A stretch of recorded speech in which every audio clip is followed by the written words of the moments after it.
This lecture is on the chemistry of baking soda and vinegar mixed together. So vinegar is mostly water, but it contains acetic acid. That makes it an acid. Baking soda, sodium bicarbonate's a base. So you mix these two and you have an acid-base reaction. We're going to treat vinegar, and it's a mixture of water and acetic acid. It's about 5% acetic acid by volume. Acetic acid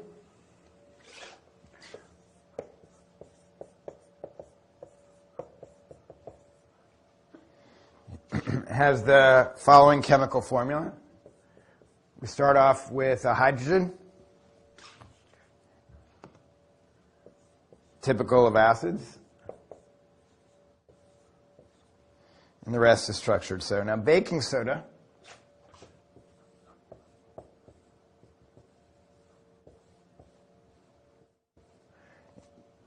is sodium bicarbonate. So we have sodium out front. The reaction, when we mix them together, is the following.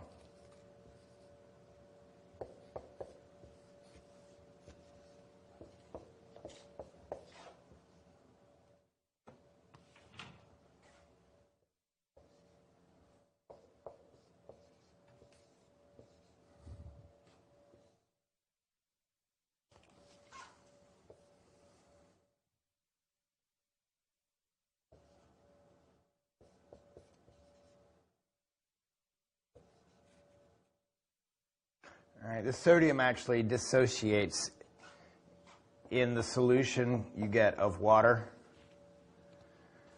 And CO2 will also form and bubble off as a gas.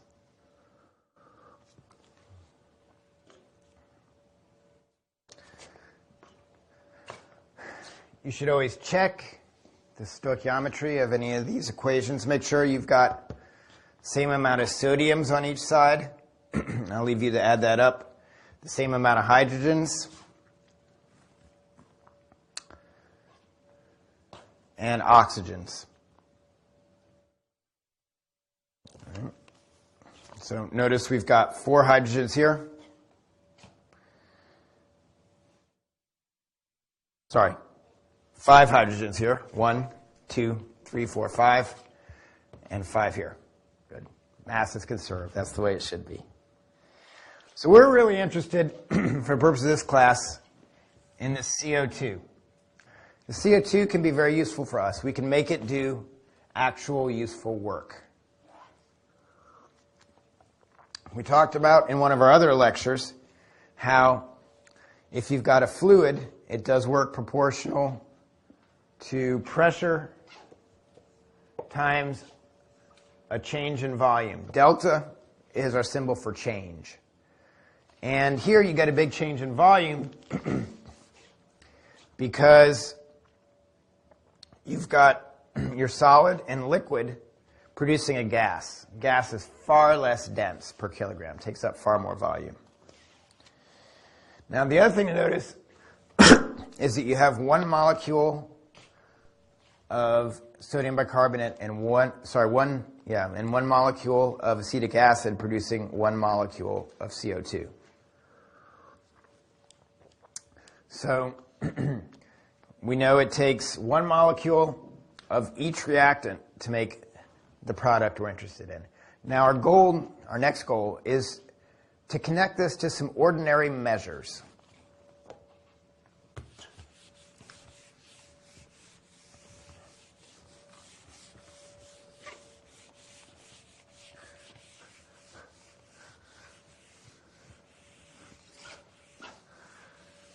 So we're familiar with some ordinary measures of volume, like liters or cubic centimeters.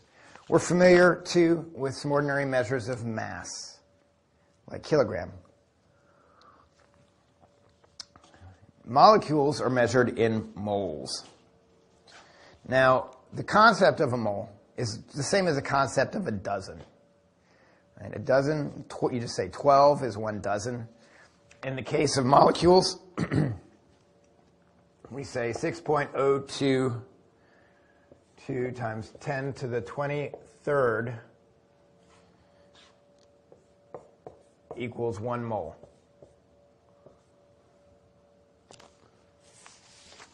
It's just a way of simplifying a big number. This is called Avogadro's number.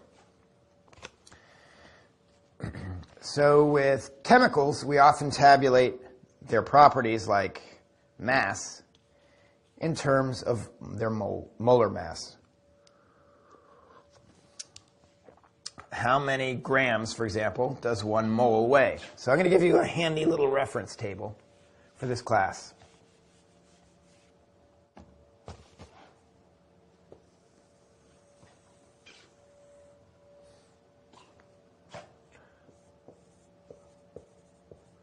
So this column will be the name of our species.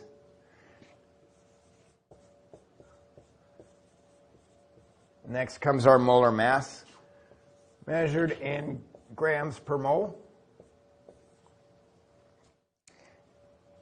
So this lets us go from moles to mass. And if we want to go from mass to volume, we need density.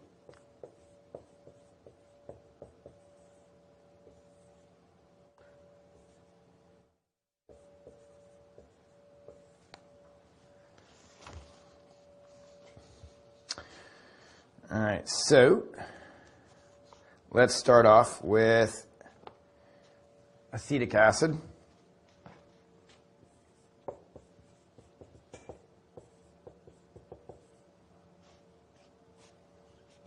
And I realize I wrote acetic acid before with the H out front.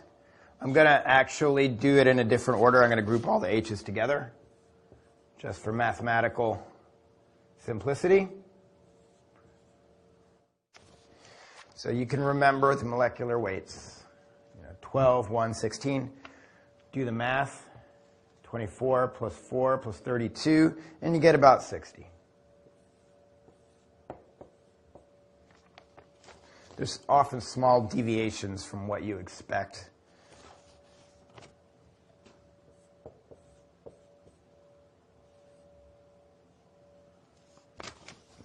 That's the density. Sodium bicarbonate.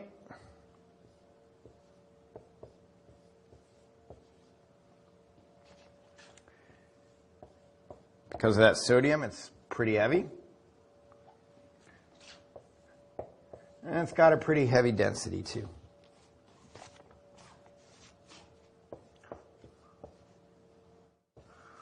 Water is 16 plus 2, 18.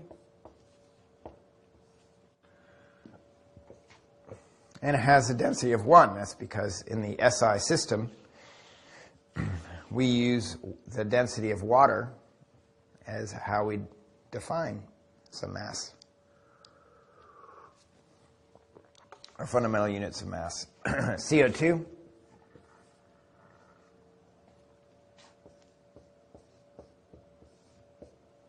It's actually pretty heavy stuff. Now, the density varies. Why does its density vary so much I'm not even going to write down a number when the others don't? Well, it's because CO2, at the conditions we're interested in, is a gas. And thus, its density is sensitive to both temperature and pressure. So let's learn how to calculate the density of CO2.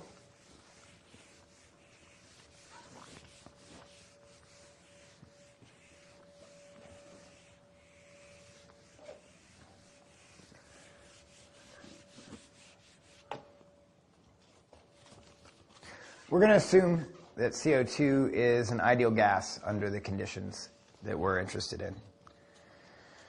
That means relatively low pressures, like atmospheric pressure would be a good example, and relatively high temperatures.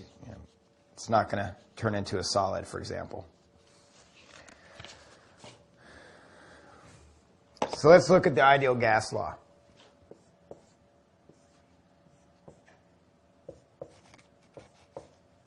I'll define my nomenclature. So P is defined as pressure.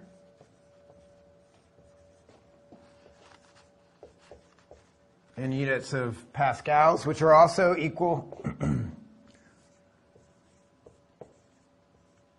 to newtons per meter squared.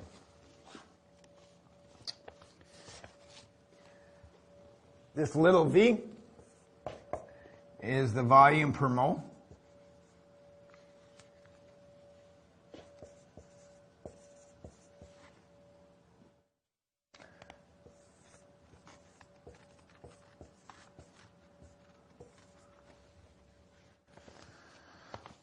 R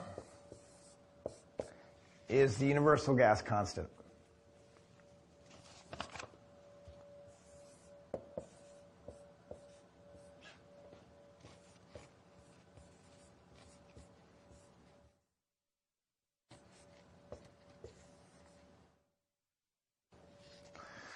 So this in the denominator is mole times Kelvin. And the T is the absolute temperature. So that needs to be measured in Kelvin, not centigrade. So let's use this now to calculate the density of carbon dioxide at room pressure and temperature.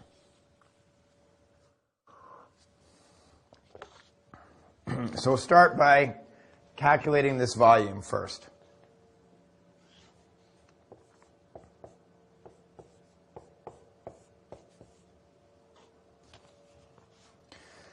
All right, so let's fill in the numbers.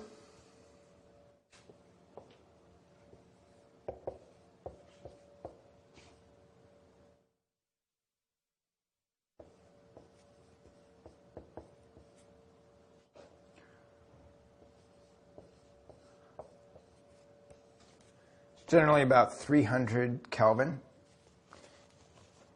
in your typical room. And a standard atmosphere is about 101,000 pascals. So when you look at this, some of the units obviously cancel out, but then you're left with some funny business with joules and meters squared. But we can handle that.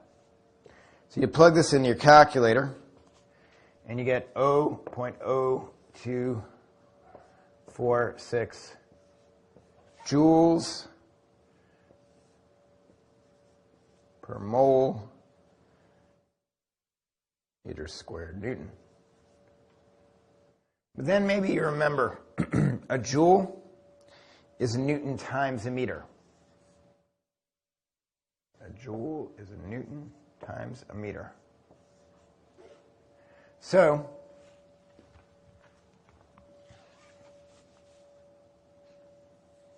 I can now simplify things a lot. And now I've got cubic meters per mole, which is the dimensions that I expected for my volume.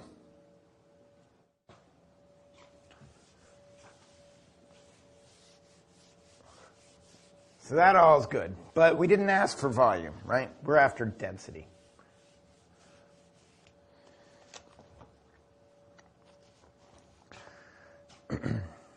So the final result of all this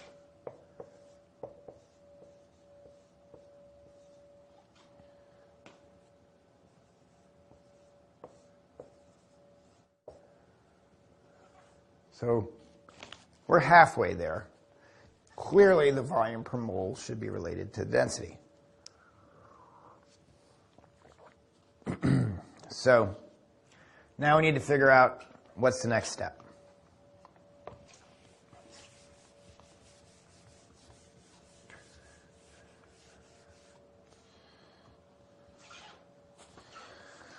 Well, we remember that density is just defined, so this triple equals means defined, as mass per volume. So let's plug in some quantities and see how the units work out. We have a molar volume We want to get rid of the moles. So let's try using a molar mass as well. And maybe the moles will all go away. Looking at our handy chart, we see the molar mass of CO2 is 44.01 grams per mole.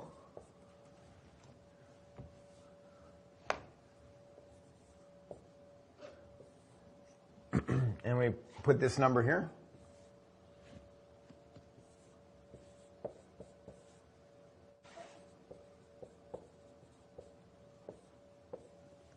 And lo and behold, we end up with grams per cubic meter, which is the proper units of density.